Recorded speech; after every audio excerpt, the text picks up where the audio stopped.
আসসালামু আলাইকুম। এখন হচ্ছে আমরা জৈব রসায়নের বিভিন্ন বোর্ডে আসা কোয়েশ্চেন অ্যানালাইসিস করব। তো আমরা থিওরিটিক্যাল জিনিসপত্র সহ বোর্ডে আসা কোয়েশ্চেনগুলো অ্যানালাইসিস করে করে যাব। এখানে এত বেশি ডিপ অ্যানালাইসিস হবে না, মানে তোমাদের এত বেশি বেসিক বা এত বেশি মেকানিজম জানানো হবে না, বাট পরীক্ষায় যতটুকু লাগবে অতটুকু আমি দেখাবো।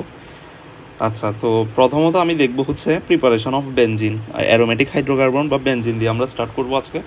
বাট আমরা আগে আমাদের দেখতে হবে হচ্ছে বেনজিন কোথা থেকে প্রিপেয়ার করা যায়। এখন এটা খুব ইম্পর্ট্যান্ট একটা জিনিস, পরীক্ষায় সরাসরি আসবে না প্রিপারেশন অফ বেনজিন, বাট তোমাকে পরীক্ষায় যেই ফ্লোগুলা দিয়ে দিবে, ওয়ার্ক ফ্লোগুলা, ওখান থেকে দেখে দেখে একটার পর একটা এ বি সি ডি এভাবে হচ্ছে বিভিন্ন ধরনের যৌগের নাম হিডেন থাকবে, ওগুলো তোমার বের করা লাগবে। ওগুলো যদি বের করতে হয় তাহলে হচ্ছে তোমার বেনজিনের প্রিপারেশনটা জানতে হবে, বেনজিন আসলে কোথায় কোথা থেকে প্রস্তুত হয়।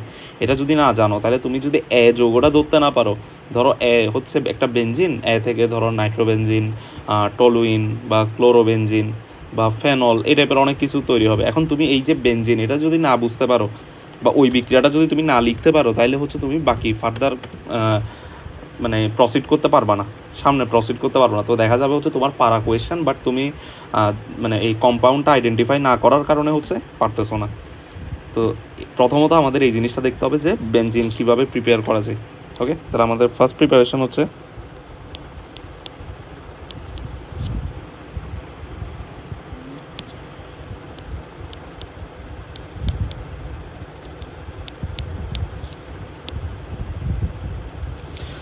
এটা হচ্ছে তোমার বেনজোয়িক অ্যাসিডের লবণ থেকে। তো বেনজোয়িক অ্যাসিড কি মনে রাখবা, এটা হচ্ছে নর্মালি বেনজিন বলা হয় এই জিনিসটাকে।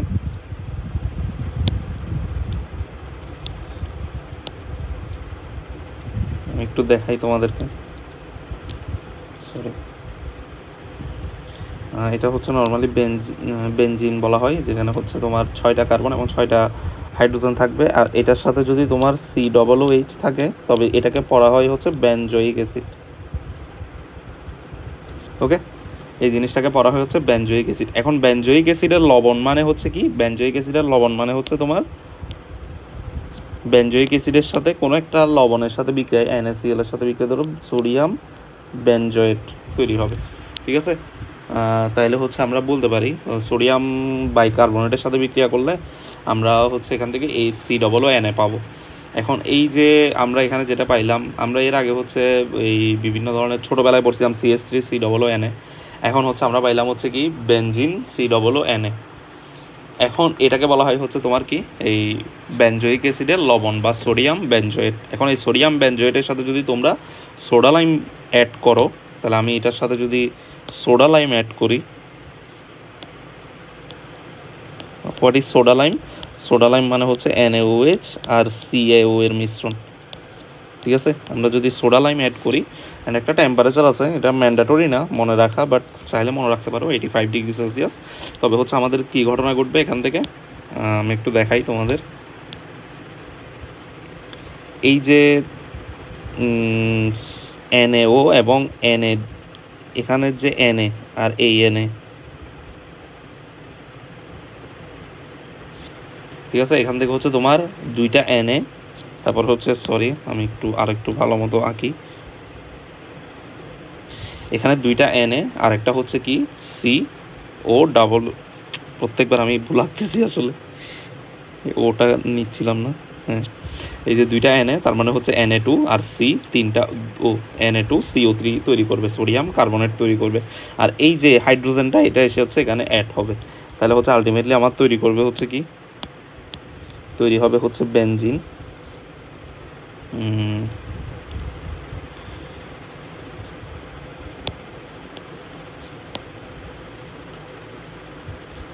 কারণ হচ্ছে একটা বেনজিন তৈরি করবে আর হচ্ছে Na2CO3। ওকে, তাহলে এটা হচ্ছে আমার প্রিপারেশন 1, প্রথম প্রিপারেশন। কার সাথে বিক্রিয়া? এটা হচ্ছে তোমার সোডিয়াম বেনজোয়েটের সাথে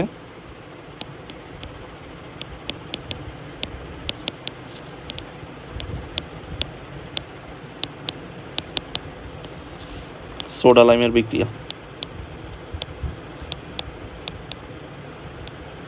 ঠিক আছে, সোডিয়াম বেনজোয়েট আর সোডা লাইম বিক্রিয়া করে হচ্ছে আমার কি তৈরি করবে, বেনজিন তৈরি করবে এবং সোডিয়াম, এটাকে কি বলা হয়, সোডিয়াম কার্বনেট লবণটা তৈরি করবে। আচ্ছা, এটা হচ্ছে আমার গেল প্রিপারেশন 1। এবার দেখবো হচ্ছে আমরা প্রিপারেশন 2 আমাদের আর কোথা থেকে প্রিপেয়ার করা যায়।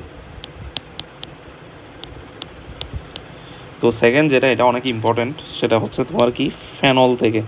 তো আমরা জানি ফেনল কি জিনিস। ফেনল হচ্ছে বেনজিনের সাথে যখন OH মূলক অ্যাড করা থাকবে তখন এটাকে বলা হয় হচ্ছে ফেনল।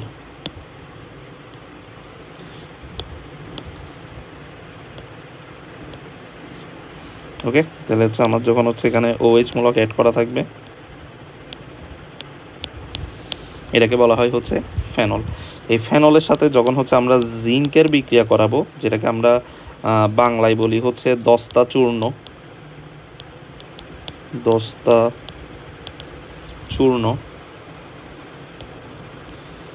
অ্যান্ড এখানে হচ্ছে আমাদের একটা টেম্পারেচার দিতে হবে, সেম টেম্পারেচার 85 ডিগ্রি সেলসিয়াস। তোমার যদি টেম্পারেচার মনে না থাকে তোমরা জাস্ট এরকম একটা ত্রিভুজ এঁকে দিবা, মানে বুঝাবা যে এখানে হচ্ছে আমরা তাপ দিচ্ছি। হ্যাঁ, 85 ডিগ্রি সেলসিয়াসে উত্তপ্ত করলে তবে হচ্ছে বেনজিন বাষ্প তৈরি হয়।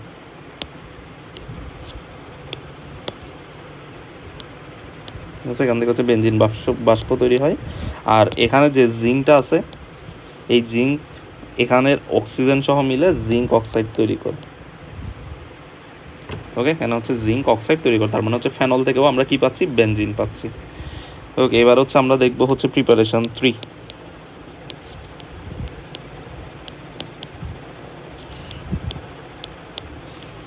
প্রিপারেশন 3টা হচ্ছে আমি একটু মানে মিলাইয়ে নিচ্ছি জিনিসটা, তোমাদের অনেক সময় কনফিউশন হয়। এটা হচ্ছে আমরা কি থেকে করব, ইথাইন থেকে।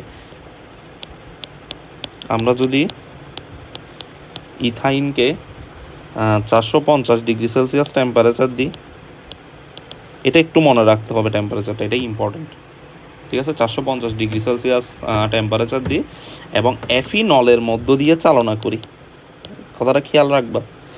450 ডিগ্রি সেলসিয়াসে এফিনল মানে হচ্ছে আয়রনের একটা বা লোহার একটা নলের মধ্য দিয়ে যখন আমরা চালনা করি তখন হচ্ছে ওখান থেকে হচ্ছে আমরা কি পাই, বেনজিন পাই,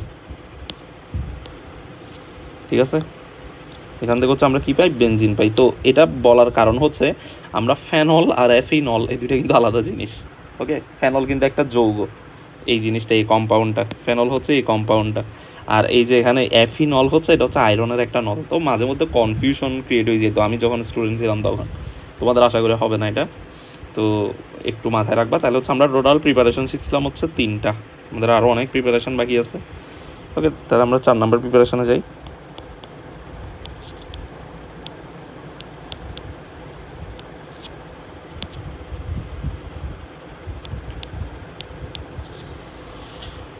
এটাও আমি একটু তোমাদের সেম টাইপের একটা জিনিস নিই, সেটা হচ্ছে এখনও সেম জিনিস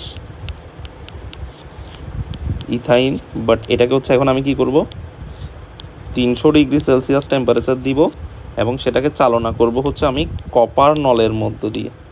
আগে তৈরি করছিলাম এফিনলের মধ্য দিয়ে 450 ডিগ্রি সেলসিয়াসে, এখন হচ্ছে অ্যাপ্লাই করবো কোথায়, কপার নলের মধ্য দিয়ে। এখনও সেম জিনিস, আউটপুটে তৈরি হবে হচ্ছে কি বেনজিন। তো বেনজিনে আসলে কয়টা কার্বন, 6টা কার্বন 6টা হাইড্রোজেন থাকে। তো তোমরা এদিকে খেয়াল করলে দেখতে পারবা এখানে হচ্ছে 2টা কার্বন 2টা হাইড্রোজেন, আগে আছে 3, তার মানে হচ্ছে 6টা কার্বন আর 6টা হাইড্রোজেন। ওকে, এখন হচ্ছে আমরা যাই প্রিপারেশন 5-এ।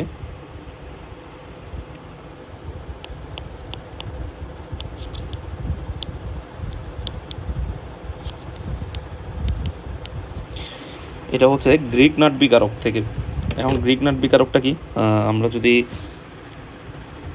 অ্যারাইল গ্রিক নাট বিকারকের কথা বলি, যার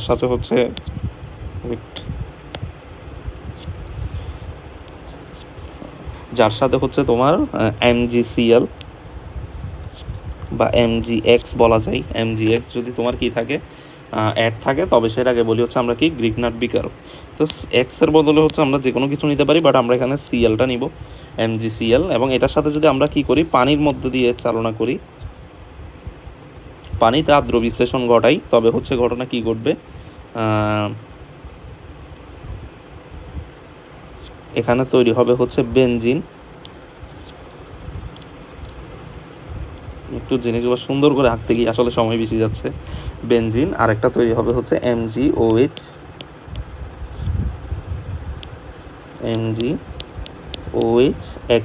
X মানে এখানে হচ্ছে Cl। তো তুমি এখানে Cl নাও, বাট X বা যে কোনো ব্রোমিন নাও, বাট আমাদের বিভিন্ন বইয়ে এখানে মানে অন্যান্য হ্যালোজেনের তুলনায় ক্লোরিনকে বেশি প্রাধান্য দিছে। তো অন্যান্যগুলো যে হবে না বিষয়টা এমন না, বাট আমি যেসব জায়গায় দেখছি সব জায়গায় হচ্ছে ক্লোরিনকে দেখছি। আমরা এখানে হচ্ছে MgClটা ইউজ করব। হ্যাঁ, এটা হচ্ছে তোমার, আমি রেফারেন্স হিসেবে যদি দিই তাহলে হচ্ছে সঞ্জিত কুমার গুহ স্যারের বই, ওখানে ক্লোরিন ইউজ করছে, এই জন্য হচ্ছে আমিও ক্লোরিন ইউজ করছি। ঠিক আছে, আচ্ছা, এটা গেল হচ্ছে আরেকটা প্রিপারেশন। এরপর হচ্ছে বেনজিন ডায়াজোনিয়াম ক্লোরাইড বা ডায়াজোনিয়াম লবণ থেকে আমরা প্রিপারেশন 6 যদি দেখি,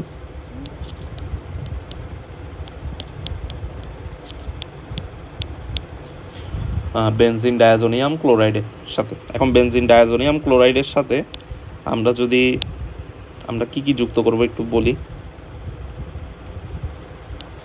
বেনজিন ডায়াজোনিয়াম ক্লোরাইডটা কি? N2Cl মূলক। বেনজিনের সাথে, বেনজিন মূলকের সাথে যদি N2Cl মূলক যুক্ত থাকে এটাকে বলা হয় হচ্ছে বেনজিন ডায়াজোনিয়াম ক্লোরাইড। এখন এই ডায়াজোনিয়াম ক্লোরাইডের সাথে যদি আমরা হাইপোফসফরাস অ্যাসিড যুক্ত করি, what is hypophosphorous acid? H3PO2।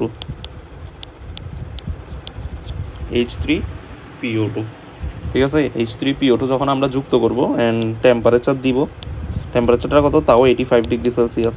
দেখো এখানে হচ্ছে আমরা অনেকগুলো বিক্রিয়া করছি, ম্যাক্সিমামেরই 85 ডিগ্রি সেলসিয়াস। এখন এই হাইপোফসফরাস অ্যাসিড যুক্ত করে যদি উত্তপ্ত করা হয়, কত ডিগ্রি সেলসিয়াস উত্তপ্ত করবা? 85 ডিগ্রি সেলসিয়াসে, তবে হচ্ছে তোমার বেনজিন উৎপন্ন হবে।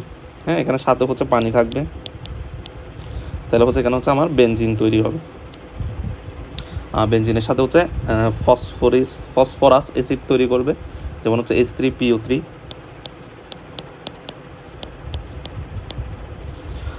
সাথে হচ্ছে HCl এবং NO2 তৈরি হবে। এই যে বেনজিন ডায়াজোনিয়াম ক্লোরাইড, এই বেনজিন ডায়াজোনিয়াম ক্লোরাইড থেকে তোমার কি করবে? N2 বের হয়ে যাবে, N2 গ্যাস হিসেবে, নাইট্রোজেন গ্যাস হিসেবে N2 বের হয়ে যাবে। এখানে পানির একটা হাইড্রোজেন Clকে নিয়ে HCl তৈরি হবে। এখানে থাকে একটা OH মূলক, এই OH মূলকের ওটা চলে যাবে H3PO2 এর সাথে মিলে H3PO3 তৈরি করবে, এবং হাইড্রোজেনটা গিয়ে এখানে যুক্ত হবে, তার মানে তৈরি করবে হচ্ছে আমার কি? বেনজিন। আশা করি এরা বুঝাইতে পারছি। প্রিপারেশন 6 আরেকটা আছে বেনজিন সালফোনিক অ্যাসিডের সাথে, ওইটা অতটা বেশি ইম্পর্টেন্ট না। বেনজিন সালফোনিক অ্যাসিড তাও পড়াই দিই। প্রিপারেশন এগুলো কিন্তু সব আসবে না পরীক্ষার মধ্যে, বাট আমি পড়াচ্ছি বিদায় দেখাই দিচ্ছি জিনিসগুলো। এখানে সবচেয়ে বেশি ইম্পর্টেন্ট হচ্ছে তোমার ইথাইনেরটা, ফেনলেরটা, আর হচ্ছে তোমার ওই লবণেরটা। আমি একটু স্টার মার্ক মেরে দিই তাইলে। হ্যাঁ, এখানে হচ্ছে সবচেয়ে বেশি ইম্পর্টেন্ট যেটা, সেটা হচ্ছে এটা। তারপর হচ্ছে এই যে ফেনলেরটা, আরেকটা হচ্ছে কোনটা? ইথাইনেরটা। প্রথম পেজে পড়াই ফেলছি তিনটা। হ্যাঁ, প্রথম পেজের তিনটাই হচ্ছে সবচেয়ে বেশি ইম্পর্টেন্ট, আর যেগুলা এই গ্রিক নাট বিকারক আর N2Cl এগুলো হচ্ছে তুলনামূলক কম ইম্পর্টেন্ট, বাট এগুলো অ্যাডমিশনের জন্য আবার বেশি ইম্পর্টেন্ট। ওকে, আর বাকিগুলো আসলে তেমন একটা লাগে না আমাদের। তাহলে প্রিপারেশন 7টা কি? আমরা হচ্ছে benzene sulphonic acid, benzene sulphonic অ্যাসিডের সংকেত কি? SO3H। বেনজিন সালফোনিক অ্যাসিডের সাথে যদি আমরা কি করি? HCl এর উপস্থিতিতে উত্তপ্ত করি, HCl সহযোগে সামান্য চাপে যদি আমরা উত্তপ্ত করি, তো সামান্য চাপটা তুমি যে কোনো চাপ দিতে পারো, বাট উত্তপ্ত করার জন্য টেম্পারেচারটা একটু মনে রাখবা, সেটা হচ্ছে 150 ডিগ্রি থেকে 180 ডিগ্রি সেলসিয়াস।